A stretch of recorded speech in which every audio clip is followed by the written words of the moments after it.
We're going to talk about how to fix low stomach acid, but if it's new information that low stomach acid needs to be fixed, then pause this video and jump over and watch our video on why we need stomach acid. We'll put the link to that video in the description below this video because there's a lot of people who feel like, it's just a pretty good idea just to turn that off altogether. So it can be important to understand that we kind of need that stomach acid. But in this video, I'm going to give you 4 steps that you can do at home on your own to repair that low stomach acid and actually digest your food so that you can get the nutrients and fuel out of that food. Did you know that that's kind of why we eat food?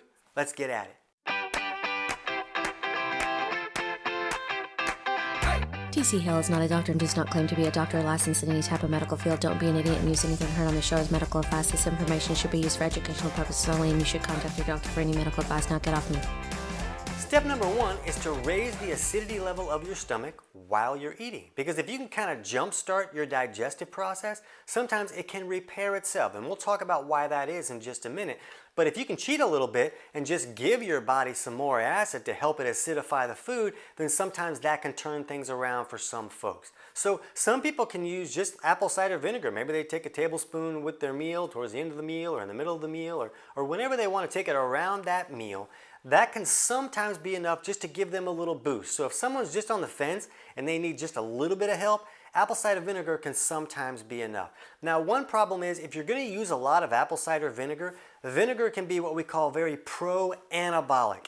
And a lot of people are already leaning too far on that anabolic side at the cellular level. So if you're going to use some apple cider vinegar, check out our video on understanding an anabolic imbalance to see if maybe you're already dealing with some trouble there and you don't want to make things worse. We'll put the link to that video in the description below. But what most people need to do is they need to supplement with betaine HCl, and HCl is basically what your stomach makes. So if a stomach isn't making enough, a person can supplement with that, and then they can just provide the stomach with what it's not providing. And then you can acidify your food properly, break it down, and get all the nutrients out of that food. Now, starting with HCl can be tricky for some people. It kind of seems like the people who need it the most are most likely to have some symptoms or discomfort when they start using it. So if that happens with you, we're going to put a link in the description below for our podcast episode on trouble starting HCl. And that'll kind of walk you through any trouble that can come about and steps you can take to correct the actual problem that's creating that discomfort. I kind of forgot how to say the word discomfort there for a second. But when someone starts to take HCl, they might need to ramp up to a full dose and they might have to figure out how much they actually need. That's going to vary from person to person. So my book, Kick Your Fat in the Nuts, Chapter 3, walks you through how to use HCl the right way and figure out what's going to be appropriate for you. And the book is available on Amazon, but I'm going to put a link in the description below so you can get the whole thing totally for free. And you can just jump to Chapter 3 to learn how to use HCl the right way. But the goal with HCl is to use that to repair that digestive function and to eventually get to the point where you can reduce the amount that you're using until you don't need any. And if you need help figuring that out, we'll put a link in the description below for our video on 10 signs of low stomach acid. So if you can get to the point where you don't need to supplement with HCl anymore and all of those symptoms are gone, then you know that you repaired your stomach acid issue. Step number 2 that some folks may need to take is to wipe out any bacterial overgrowth. So a person could be making enough stomach acid, but if they have an overgrowth of bacteria in the stomach where it should not be, we shouldn't have bacteria in the stomach, it should only be in the large intestine. It shouldn't be in the stomach or the small intestine. But it's very common for a person to have a bacterial overgrowth in the stomach, and a lot of times the waste from that bacteria can be very alkaline. So that alkaline waste could be neutralizing the acid that your stomach is making, so you're getting all these signs that you have low stomach acid.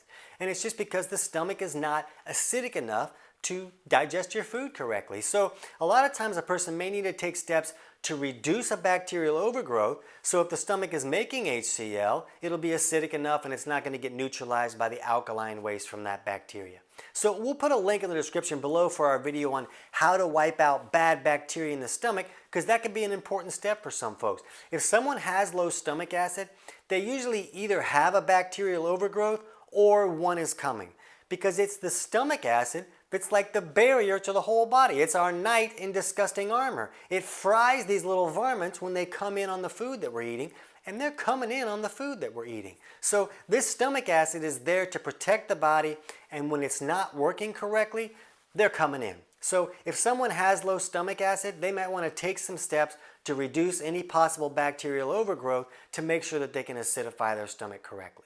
Step number 3 is to raise mineral levels if they're low. The body needs minerals to be able to make hydrochloric acid. So if someone has really low mineral levels in the system, they might have a hard time making hydrochloric acid. Here's the trick. In order to pull minerals out of the food that we're eating, we need hydrochloric acid to break down our food. So a person can get stuck in this cycle of, hey, I don't have enough minerals to make HCl, and hey, I don't have enough HCl to break down my food and get out minerals, and hey, I don't have enough minerals. They can just be broken for years or even decades. So we like to see people look at their chemistry and get an idea of where their minerals are at. So you can just look at your blood pressure with a blood pressure cuff that you pick up at a pharmacy for $30 or $40 and check your blood pressure at least 2 hours after a meal, but not first thing in the morning. It shouldn't be while you're fasted, it should be after a meal. But just check that blood pressure, and if the systolic number, which is that top number, is below 112, that's a really strong sign that minerals are low in the system. And maybe your body doesn't have enough minerals to make HCl. So a good way to raise your minerals is to use an unrefined salt, like a sea salt or a mine salt. And you're trying to get that chloride ion out of that salt so your body can make hydrochloric acid. That chloride ion is necessary. And I've seen people who've turned their whole world around just by adding an unrefined salt. So many people run from salt because the doctor told their Uncle Bill it was going to kill them. But the reality is that a lot of people really need salt, and there's a lot of benefits that can come from using a good quality unrefined salt. The great news is that if you can supplement with HCl enough to kind of jumpstart your digestion, you can start breaking down your food well enough to start pulling more minerals out and then give your body the minerals it needs to start making more of its own HCl.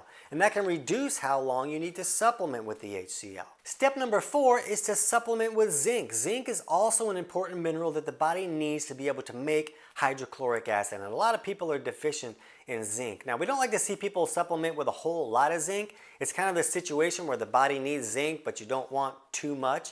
So a small dose can be great, or maybe just taking it 3 or 4 times a week can be beneficial. And we like to see people use an enzyme that we use. It's called digestizyme from Empirical Labs. And this is not a paid video for digestizyme. This is just what we use with our clients. We'll put a link in the description below. But we use this supplement because these particular digestive enzymes contain a small amount of zinc along with some other cofactors that the body needs to make more of its own HCl. So the idea behind this digestive enzyme is to kind of help your body start making more of its own HCl a little faster so you don't have to supplement with HCl as long. But either using digestizyme from Empirical Labs or supplementing with a little bit of zinc on occasion can really be a big boost and helpful to fix that low stomach acid. So you can see that there's some steps that are really not too difficult, and most people can correct this issue, and how long it's going to take will vary greatly from person to person. If someone's on a PPI or something that's turning off stomach acid, well, they're going to kind of have to figure out how to fix that situation so that they don't need that. And a lot of people feel like, oh, well, maybe I don't have low stomach acid because I'm on a PPI. My stomach acid was too high. That's why I needed to take that. But most people deal with acid reflux because they actually have low stomach acid. It's not because stomach acid is too high like advertisers tell us. So if that's new information for you, be sure to watch our video on why do I have acid reflux, and we'll put the link in the description below. And if you hate to read, we also have a totally free online digestion course that kind of walks you through all these steps, and we'll put a link to that totally free course in the description below as well. So if you think you might have a bacterial overgrowth in your stomach, jump over right now and watch our video on how to wipe out bad bacteria in the stomach. I can't wait to hear about your results.